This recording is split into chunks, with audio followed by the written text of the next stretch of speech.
అందరికీ నమస్కారం. కున్సెట్ శ్రీనివాస్ ఛానల్ స్వాగతం. ఫస్ట్ టైం చూసినప్పుడే సబ్స్క్రైబ్ చేసుకుని బెల్ సింబల్ ప్రెస్ చేయండి. 1600 పైగా వీడియోలు ఉన్నాయి మన ఛానల్లో. అనేక వీడియోలు మీకు మంచి సమాచారం ఇస్తాయి, లీగల్గా సమాచారం ఇస్తాయి.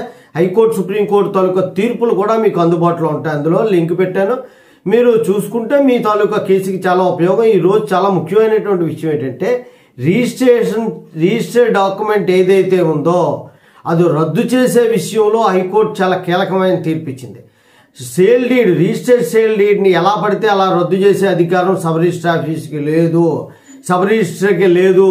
సుప్రీంకోర్టు తీర్పుని అనుగుణంగానే రిజిస్ట్రేషన్ రద్దు చేయవలసి ఉంది అని చెప్పి తీర్పు అనేటువంటిది చేసింది. ఏంటి అంటే, రిజిస్టర్డ్ డాక్యుమెంట్ రద్దు చేయాలంటే అటుపక్క ఎవరున్నారో చేయించుకున్న వాళ్ళకి నోటీసులు ఇవ్వాలి, వాళ్ళ పూర్వాపరాలు పరిశీలించాలి, అన్నీ చూసుకున్న తర్వాత వాళ్ళని రిఫర్ చేయాలి. లేదు అంటే సివిల్ కోర్టుకి వెళ్ళమని సలహా ఇవ్వాలి, లేకపోతే సంబంధిత అధికారుల దానికి వెళ్ళాలి తప్ప ఏకపక్షంగా రిజిస్ట్రేషన్ అనేటువంటిది రిజిస్టర్డ్ సేల్ డీడ్ రద్దు చేయడం న్యాయ సూత్రాలకు విరుద్ధము అని చెప్పింది. దీనికి సంబంధించి ఒక రూల్ అంటూ ఖచ్చితంగా లేకపోయినా, రిజిస్ట్రేషన్ యాక్ట్లో ఖచ్చితంగా రూల్స్లో లేకపోయినప్పటికీ సుప్రీంకోర్టు తీర్పు ఉంది కాబట్టి ఖచ్చితంగా అమలు చేయాలి.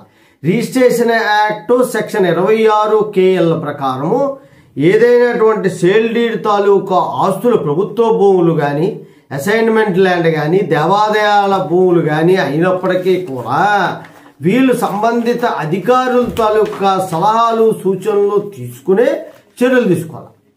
ప్రభుత్వం ఇచ్చినటువంటి ఉత్తర్వులు ఏదైతే ఉందో దానికి అనుగుణంగానే ఉండాలి. ఈ కేటగిరీలో ఈ సెక్షన్ 26 KL వర్తించదు.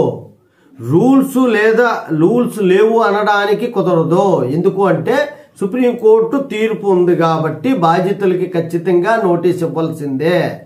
దీన్ని అతిక్రమించే అధికారం లేదు. ఏ సందర్భంగా ఈ తీర్పిచ్చారంటే, మనకి అనకాపల్లి జిల్లాకి సంబంధించి ఒక ఇరువాడ గ్రామంలో ఒక ఆయన భూమి కొన్నాడు. ఎవరిదండి? జి నాగేశ్వరరావు, తర్వాత ఈ ఎస్ రమణ, లేకపోతే ఇంకొక ఆయన దగ్గర నుండి అది పర్చేజ్ చేశారు. చేసిన తర్వాత 2013లో పర్చేజ్ చేస్తే సబ్ రిజిస్టర్ ఆఫీసు సబ్బవరంలో రిజిస్ట్రేషన్ చేసుకున్నారు సేల్ డీడ్. 2014లో ఇతనికి తెలియకుండా రిజిస్టర్ సేల్ డీడ్ అనేటువంటి సబ్ రిజిస్టర్ క్యాన్సిల్ చేసి పారేశాడు. క్యాన్సిల్ చేసేస్తే దాని మీద హైకోర్టుకి వెళ్ళారు వీళ్ళు.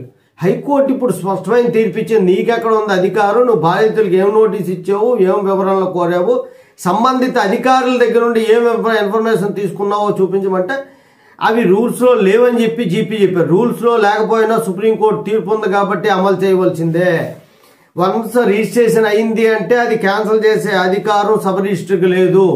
సబ్ రిజిస్టర్ క్యాన్సిల్ చేయాలంటే చాలా రూల్స్ సుప్రీంకోర్టు ఫ్రేమ్ చేసింది. దాని ప్రకారం మాత్రమే చర్యలు తీసుకోవాలి, బాధ్యతలకు నోటీస్ ఇవ్వాలని స్పష్టంగా హైకోర్టు చెప్పింది. ఇది చాలా ఉపయోగం.